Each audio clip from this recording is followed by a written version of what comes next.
Hello, everybody. Good evening. So last week, we covered the subject partly of how to overcome resistance to change. And let's go into the subject a little bit more on this today in this week. Let's offer a prayer together. Heavenly Father, Divine Mother, friend, beloved God, beloved Gurus, Jesus Christ, Babaji Krishna, Lahiri Mahashaya, Swami Sri Yukteswar Ji, Paramhansa Yogananda Ji, saints of all religions, Swami Ji, we thank you for your presence in our lives. Help us see your guiding hand in all outward changes till we find unshakable calmness in your changeless self within. Om. Let's meditate just for a few moments.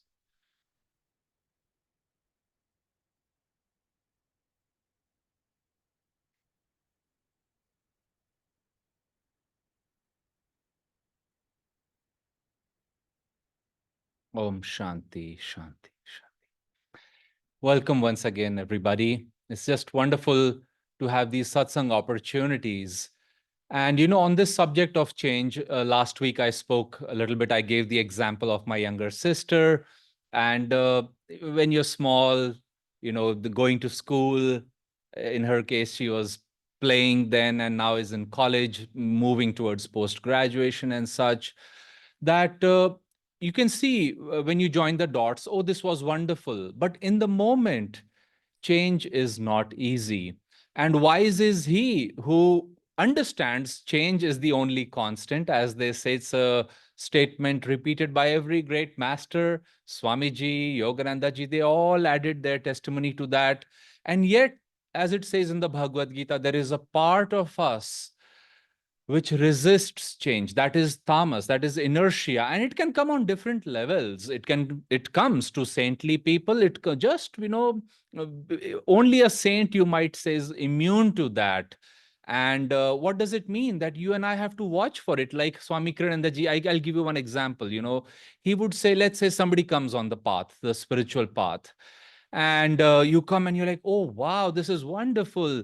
uh, let's say reading the autobiography of a yogi. My goodness, I didn't know such dimensions are possible, such heights of human nature can be attained, such healing, miraculous things happen in modern times, in our lives.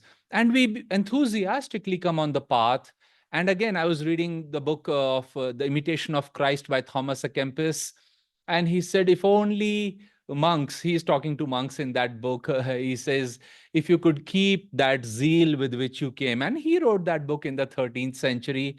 So the point is that initial zeal, enthusiasm, the eye-opening, mind-opening, stretching, consciousness expanding feeling that we get, the hope that is awakened, or like again it says in the Bhagavad Gita, that where we leave our spiritual efforts in the past life, those soldiers have gone to sleep. And now in this life, at the right time, some scars, good, not so good, they are all awakened. And when they are awakened, the good ones, you're like, wow, this is wonderful. Nobody told me. I didn't know about this. And here's the thing, Swamiji said, that some years go by, decades go by. And he said, especially long-term members can say, this much is enough for me. And Swami said, you can't fault them because they've felt some inspiration. They have a certain routine. They want to continue with that. But he said, wise is he who keeps every door open, every window open, because can God be put in a box, in a little routine? Master called it the divine romance. He says there's no end to it. The more you talk to him, the more you ask him. Think of Yogananda ji, what better example? Freed in his own words long, long ago, comes back every few hundred years as an avatar, and yet his love for Divine Mother is so sweet. Swami Kiranandaji said, Master, again, you can say, was change itself. Swamiji said when he used to sit down to meditate and he used to pray to Master, he said he could not think of Master's face because he never saw Yogananda ji's face having the same facial expression in the 3.5 years he was with him. Can you imagine that? Talk about somebody who does not want to change or say, well, this is how I am, this is who I am. You're not that. Master said you're a spirit which temporarily is in a particular gender. Just today, one of our acharyas was telling how Swamiji had commented on a very sweet student he had. And he said, she's a lady in this life, but you can easily see she was a man in the previous one. And we take a change so or the move to change so that resistance comes, whereas it's not at all like that. When we live more and more in that divine consciousness, and keep that in mind, that statement Swamiji said, that God and gurus have so much to offer. Why close your consciousness even after the decades have gone by? And frankly, what are decades? What is even one lifetime in span of eternity? It is the more one stays in God, the more relishable, enjoyable he finds this journey. Now, let's take this subject with a little different theme then. What happens if we don't change? Because the mind is stubborn. It, like Master said, it can sometimes behave like a donkey, and you're trying to push it, trying to pull it, and it has just dug its heels. It just doesn't move. It's a negative quality actually of the very first chakra. We should be firm, we should be steadfast, but to our principles. But to become stubborn and rigid, what did Master say about rigidity? He said, rigidity like a dry stick snaps when too much pressure is applied. What's the fun over there? Why be rigid? The second chakra is the chakra of fluidity, which is not to say forget about your firmness. No, you have to be firm. It's a little bit like the river. It starts off in the Himalayas and it knows it has to reach the ocean. But if there is an obstruction over here, no problem. The water will flow from there. As many impediments come, it does not change the purpose. And that's the whole beauty. That's the art of life. That, okay, I want to do this, but let's see, Divine Mother is saying something else. Master built for God this beautiful temple on the West Coast in California and Encinitas. He called it, I think it was the Golden Temple or something like that, he called it. And it one day went crashing into the ocean and people thought it's a bad omen. First of all, Master said, I was warning the authorities that this might happen. There was leakage under the ground of water, and he said nobody was fixing it. And Master said, what can you do? And finally one night the whole temple went into the ocean, and people said, oh, that's a bad omen. Why did God do this? Look, after an entire life of loving God and Divine Mother, she took Master's temple. He must be so heartbroken. And Master said, not at all. He said, Divine Mother wants me to go out once again and do some outreach. And she's told me, don't stay here, go out and create more things. And he created 2 other temples for God. That kind of spirit is very important. So what can happen? Rigidity can set in. Master said you can become a psychological antique. You look at some people, they just have a certain way of life, the way they eat, the way they talk. Swamiji, in every year, just see his videos, pick any year, India, Europe, America. He was the same person, but he was flowing out differently. He would reach out differently. And this is important, lest you think, well, how is this practical? I can't keep doing things differently. Well, you can. It's part of the teachings. Master said every day you should do something which you have never done before, because that is how our brain can stay active on a neurological level. When we do something the same way, a certain tract, like certain nerves talk to certain other nerves, but there are 100 billion nerves in the brain if you find creative ways to do things. And for a yogi, that involves the feelings, that involves, even simple things like cooking, keeping a room, infusing a certain spirit. Swamiji said, even how you say, I love you to somebody. He said, if you are in God, there is no moment which is the same.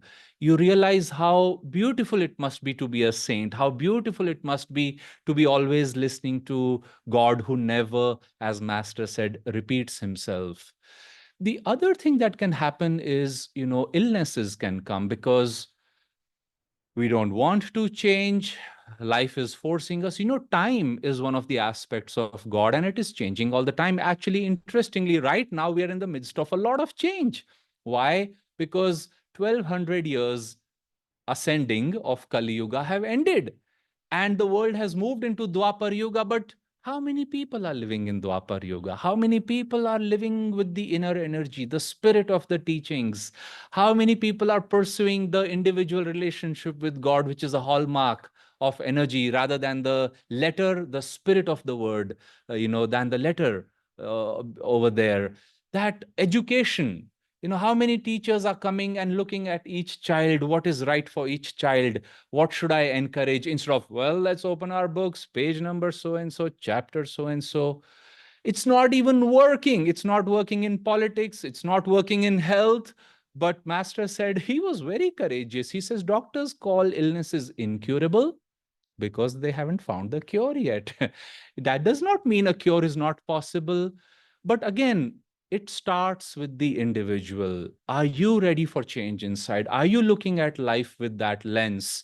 And then you can see whether it's medicine, education, scientific breakthroughs. The pandemic vaccine, the couple who made one of the two most successful vaccines for the COVID-19, they were actually doing research on cancer for almost 5 years. And the pandemic came, and the priority was to create a vaccine in record time.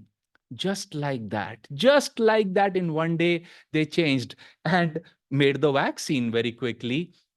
I was reading their lives, and the lady in the couple, the lady wanted to be a nun. She just wanted to pray and be in God. And look how God did such a beautiful thing for millions of people. So don't underestimate the power of even one person who is willing to live by God's plans, and that helps things a lot. Now, how do we change ourselves? We discussed a few things last week, but let's now go into a little list over here. Well, first of all, and healing, brahmacharya, Swami, these terms again and again, they mean to live in God. Somebody who is in control of his higher self, that's a Swami. Somebody who flows with Brahma, the creator, is a brahmachari. And we are all going through those different stages. We are aspiring for the same goals. We are trying to, Swaraj, people said, oh, we want freedom. Mahatma Gandhi was missing from those celebrations at midnight of August 15. And when people asked him, why is it? He said, it's good we are free, but this is not the kind of freedom I was fighting for. He said, I was fighting for a higher, more widespread, individuals gaining that complete control on their emotions, their hearts. My goodness, you can see some people are always so ahead of their times. So anyway, how can we apply these teachings of change and bring about that healing? Because where God is, when we live and flow with God and his will, of course, there is complete healing. Illness itself, I know illness is not desirable, but as a doctor, I've seen illnesses bring people together when nothing else was. Illnesses make you introspect. Illnesses make you ask the very question, why did this happen? Well, because you didn't change your diet. You didn't change smoking, drinking.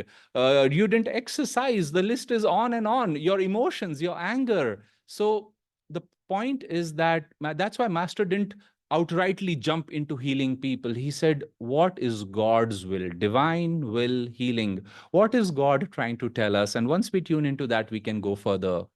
So how do we then break this resistance to change? First of all, every night, and do this tonight, friends. Swami Kriyanandaji said every night he would make a mental bonfire. And that bonfire was, he said, made out of his devotion to God and Guru. And in that bonfire, he would go through the entire day. And whatever attachments may have come, ownership, attachment to people, places, things, titles, skills, name, fame, whatever it be, Swami says, throw that attachment. You may die, he would say tonight. You won't have that house. It will have to go in somebody else's name. Your children will have to take care of themselves, so on and so forth. Tomorrow may be the last day you work at your job. life is always changing. Times are always changing. And he said, be in God. Everything has come from God. Give it back to him. Surrender your own will to him. That's for the night. Morning, how did Kriyananda ji start his mornings?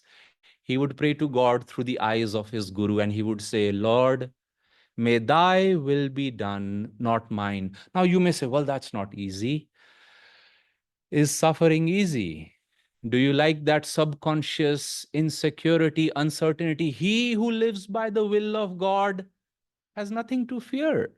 But when we say, well, I don't know what God may ask.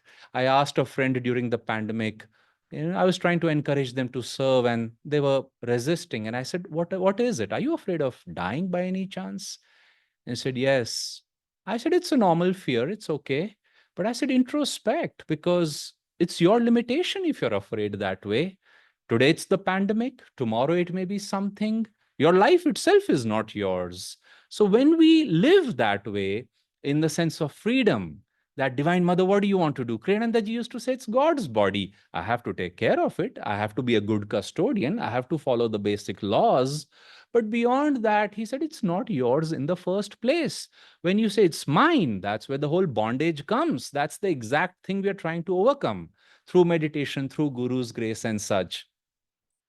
Change little things, change your diet consciously, change the way you exercise, and do this for a few weeks and see. Change the tendency, for example, to want to say something.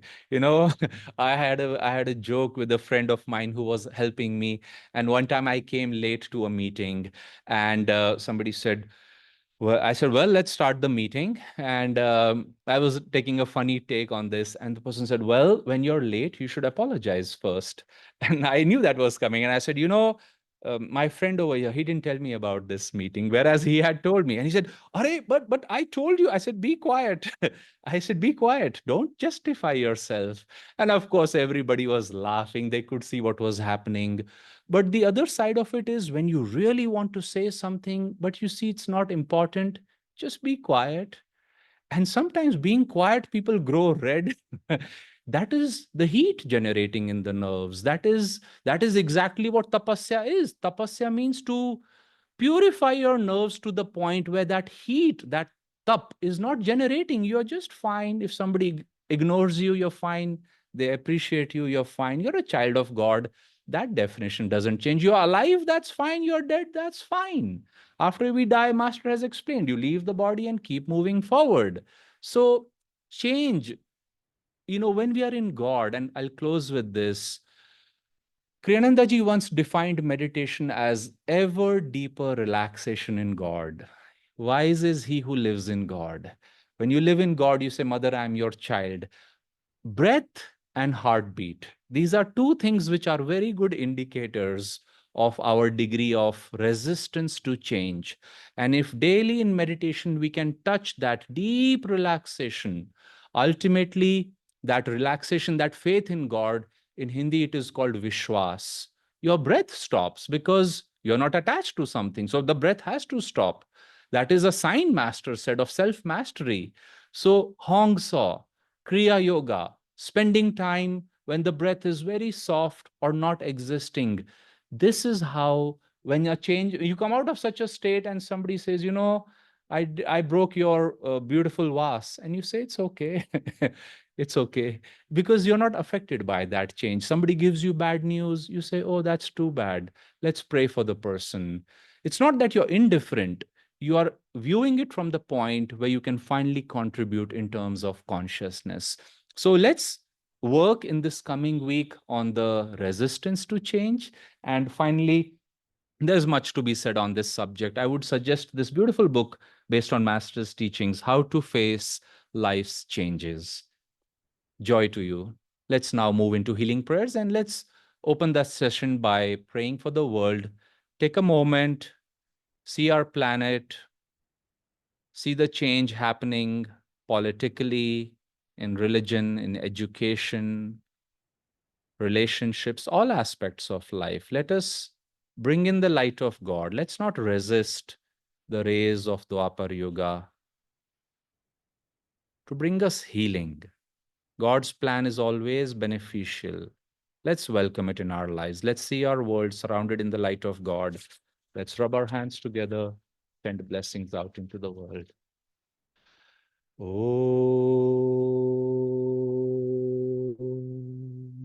Om. Om.